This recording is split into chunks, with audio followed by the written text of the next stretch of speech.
Manusia yang hidup di atas muka bumi ini, dia tidak akan pernah berakhlak dan beradab dengan yang baik, sebagaimana dianjurkan oleh Rasulullah SAW.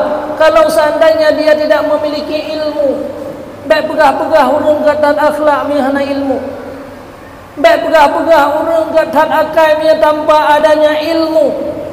Ya Aisyah, siflana akhlaq Rasulillah. Wahai Aisyah, cina pegah bak kamu kiban sebenarnya di akhlak Rasulullah SAW. Maka secara umum Aisyah menjawab, akhlaqul Quran.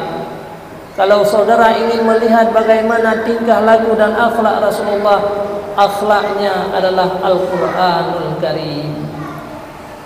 Maka kupu adanya mandum leng dayung ronyo untuk tak baca kadang-kadang ayat Al-Quranul Karim, supaya isi-isi yang ada dalam Al-Quran menjadi ilmu daripada katanya, untuk katanya menjadi manusia-manusia yang beradab dengan Allah dan dengan Rasulullah SAW. Tanya harindu ke Nabi Muhammad, han cinta kepada Rasulullah SAW. Seandainya dia katanya uronyo, hana tak pelajari bagaimana tingkah laku beliau. Manusia yang hidup di atas muka bumi ini, dia tidak akan pernah berakhlak dan beradab dengan yang baik, sebagaimana dianjurkan oleh Rasulullah SAW. Kalau seandainya dia tidak memiliki ilmu, baik pegah-pegah urung dan akhlak mihana ilmu, baik pegah-pegah urung dan akai mih tanpa adanya ilmu. Karena ilmu itu merupakan sarana atau jalan agar manusia mempunyai adab-adab yang mulia. Nadum-nadum na kalimat-kalimat bagdayo. Padahal menail medan, tapi cukup god adab. Itu tidak, saudaraku sekalian. Karena ilmunya yang disimpan, yang amanah yang paling besar oleh Rasulullah SAW.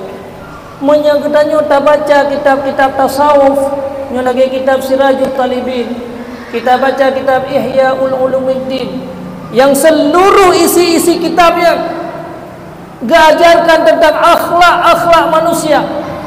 Yang semua kitab-kitab yang dikarang oleh Imam Al-Ghazali mengajarkan dalam tasawufnya bagaimana adab-adab katanya, adab wateka dengan waktu, adab dengan manusia, adab dengan Allah. Tapi semua kitab-kitab itu didahulukan dengan kata-kata ilmu. Itu apa artinya, wahai saudaraku sekalian? Ada tabuk Sirajul Talibin bab ilmu yang disampaikan, baru disampaikan adab. Ada tabuk kitab Ihya Ulumuddin fontan ila babul ilmi, baru disampaikan akhlak-akhlak yang lebih tinggi. Maka itu membuktikan salah satu sarana jalan tanya untuk beradab, berakhlak dengan akhlaknya Rasulullah, itulah butuh katanya kepada ilmu.